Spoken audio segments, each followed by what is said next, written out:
Il aurait pu faire s'écrouler une écurie majeure de la Formule 1, il a lui tout seul détruit des carrières de potentiels futurs pilotes, il est au milieu de gros scandales financiers et surtout, il est le visage d'un des plus gros, si ce n'est le plus gros scandale de l'histoire de la Formule 1, le Crashgate. On va parler aujourd'hui de Flavio Briatore.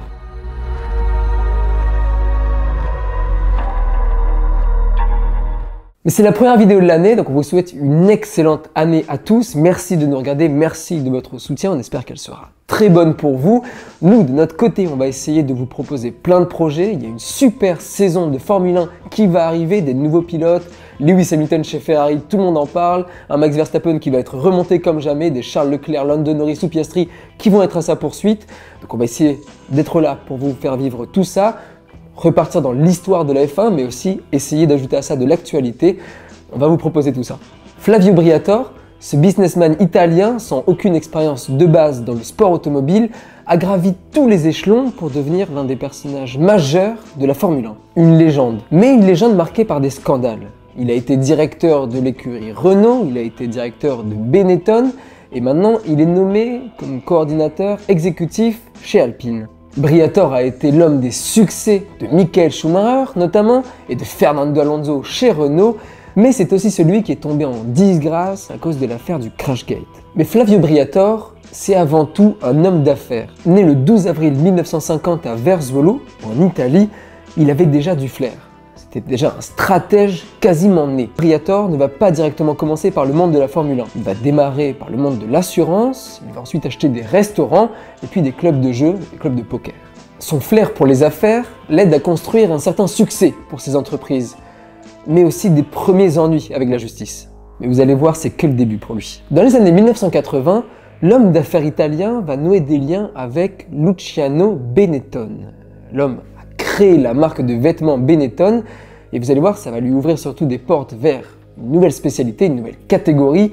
Cette fois-ci, c'est le sport automobile et la Formule 1. Et dès 1988, Benetton va proposer à Flavio Briatore de prendre la tête de son équipe de Formule 1, alors qu'on le rappelle, à l'époque, il n'a aucune expérience dans la gestion d'une équipe de sport mécanique et de sport tout court. Et c'est pour ça que Flavio Briatore va accepter.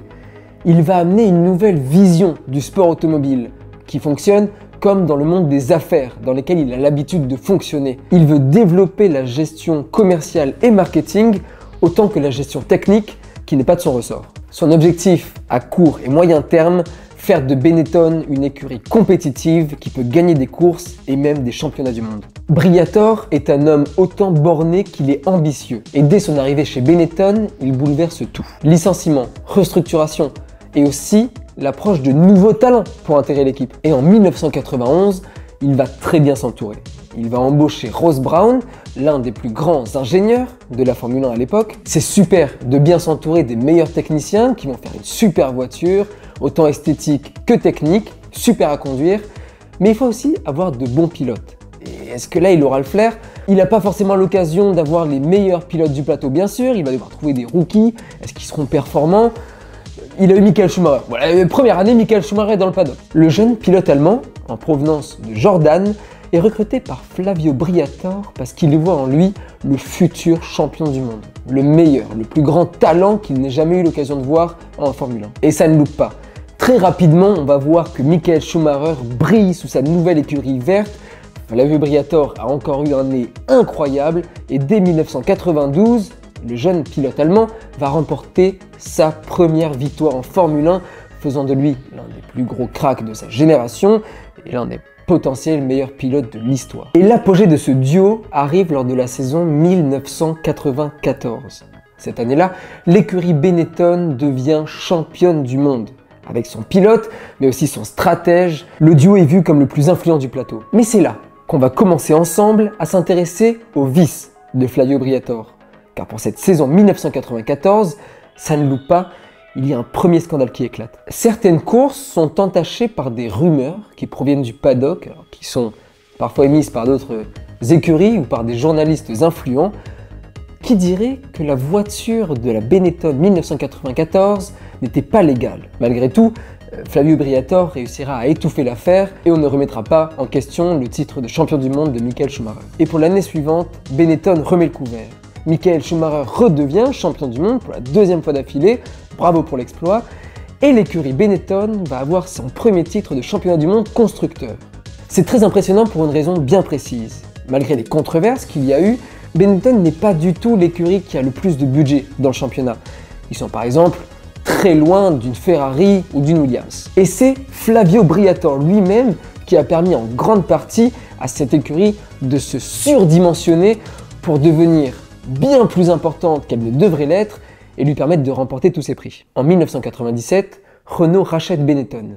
C'est donc la fin de l'histoire d'amour entre l'écurie verte et son stratège. Flavio Briatore n'est pas intégré au projet Renault et donc il va quitter le monde de la Formule 1 pour peut-être le retrouver. Mais en 2000, Renault revient comme équipe usine, constructeur, et ils font dès à présent appel au stratège italien pour construire l'équipe autour de lui. Sa mission ? Transformer Renault pour la rendre capable de se battre pour les titres mondiaux. Et bien sûr, il accepte. L'homme d'affaires italien a enfin trouvé un défi à sa hauteur. Plus il est difficile, et plus je m'excite. Et ça veut dire que plus j'ai mis motivation dans mon travail. Et pour moi, c'était comme rentrer maintenant en Formule 1 avec l'expérience de 13 ans de Formule 1. En Renault, il trouve une figure historique qu'il veut mettre sur le toit du monde. Comme pour Benetton, Briatore va mettre en place une stratégie très offensive. Et il va élaborer un peu la même stratégie. Il va demander à la structure de mettre un gros chèque sur tous les talents. Ingénieurs, stratèges, mécaniciens et aussi bien sûr les pilotes. Il va vouloir trouver un jeune rookie pour l'envoyer au sommet du sport automobile. Et cette fois-ci, c'est pas un Allemand, c'est un Espagnol qu'il va choisir. Bien sûr, vous le savez, c'est Fernando Alonso. Potentiel ou pas, tant qu'on n'a pas le niveau affiché pour correspondre aux attentes de Briatore, on ne conduit pas pour Briatore. Et Alonso va en faire les frais. Entre 2001 et 2003, il va être prêté à l'écurie Minardi pour se faire les dents dans la catégorie reine du sport automobile. Avec toute son expérience acquise, c'est donc pour la saison 2003 que Fernando Alonso va officiellement rejoindre l'écurie Renault. Et très rapidement, il va devenir un pilier sur lequel va s'appuyer l'équipe. Et en 2005, tout s'aligne. Une voiture plus que compétitive, des ingénieurs talentueux et surtout un Fernando Alonso au sommet de son art. Sous la direction de Flavio Briatore, Renault devient champion du monde constructeur pour la première fois de son histoire et Fernando Alonso devient le plus jeune pilote à devenir champion du monde en Formule 1 à son époque. Mais Renault ne s'arrête pas là et l'année suivante, ils vont encore gagner le championnat du monde constructeur et le championnat du monde pilote. Pour Flavio, c'est l'apogée de sa carrière. Tout le monde va être d'accord pour dire qu'il est l'un des plus grands, si ce n'est le plus grand directeur de l'équipe actuelle, et un des meilleurs de l'histoire. Mais il ne faut pas se réjouir trop vite. Comme pour ses dernières expériences dans le sport automobile, ou dans l'assurance, ou dans tous ces secteurs d'activité, il y a toujours un loup avec Briatore. Et là, c'est en 2009 qu'un nouveau scandale va exploser. Préparez les popcorn, on s'attaque à un gros dossier, le Crashgate. Retour en 2008, lors du Grand Prix de Singapour. Des images incroyables, une victoire de Fernando Alonso qui n'était attendue de personne. Flavio Briatore, en liesse, ne peut retenir sa joie. C'est une des très belles victoires de la saison pour Renault et ils peuvent encore jouer le championnat du monde. Et pourtant, est-ce que vous la sentez venir, la touche Briatore dans cette histoire? Oui, le gros scandale est le suivant. Flavio Briatore et son directeur technique Pat Symonds auraient ordonné à leur pilote Nelson Piquet Jr. de provoquer un accident volontaire pour aider Fernando Alonso à remporter la course. Qui d'autre que Flavio Briatore pourrait mettre à mal toute l'image d'une des plus grandes entités des marques automobiles mondiales en faisant exploser une voiture qui coûte des millions d'euros pour faire gagner un de ses pilotes. En fait, pour recontextualiser, le GP de Singapour, c'est pas une course à dépassement de base, non, c'est une course à stratégie. Et la stratégie, en grande partie, c'est les passages au stand. Et là, Nelson Piquet Jr. s'est explosé contre un mur au moment précis, parfait, où si Fernando Alonso rentrait au stand, il ressortirait premier et était sûr d'avoir la victoire à l'arrivée. Et d'ailleurs, qui c'est en 2009 qui va tout dévoiler? C'est Nelson Piquet Jr. qui explique le plan à tout le monde parce qu'il vient de se faire virer. Et cette fois-ci, les conséquences sont à la hauteur du scandale. Flavio Briatore est banni à vie de la Formule 1. Il ne pourra plus jamais entrer dans un paddock. La Fédération internationale de l'automobile accuse directement Flavio d'avoir tout manigancé, ce qui est atroce pour l'image de Renault, pour l'image des pilotes, pour l'image de Briatore. mais aussi pour l'image de la Formule 1 dans toute sa globalité. Mais Briatore n'est pas du genre à se laisser faire, et avec tout son culot et son audace, il va lui-même attaquer la Fédération internationale de l'automobile et obtient l'annulation de son bannissement. Mais s'il a le droit de revenir dans les paddocks, sa réputation complètement entachée fait qu'il n'y met plus les pieds. En fait, il n'est plus invité, il n'est plus représentant et surtout il n'est plus appelé par des écuries pour travailler pour elles. Il quitte donc la F1 avec une image à jamais ternie. Bien qu'éloigné des circuits, vous en faites pas pour Flavio. Il a aucun souci, il s'est acheté des restaurants, des clubs, des discothèques et il vit sa meilleure vie avec ses rentes. Mais il n'a pas complètement quitté le monde de la F1. Bon, il est plus sur les circuits, on l'a dit, mais à distance, il est toujours manager de jeunes talents, futurs potentiels, à qui il mène la carrière.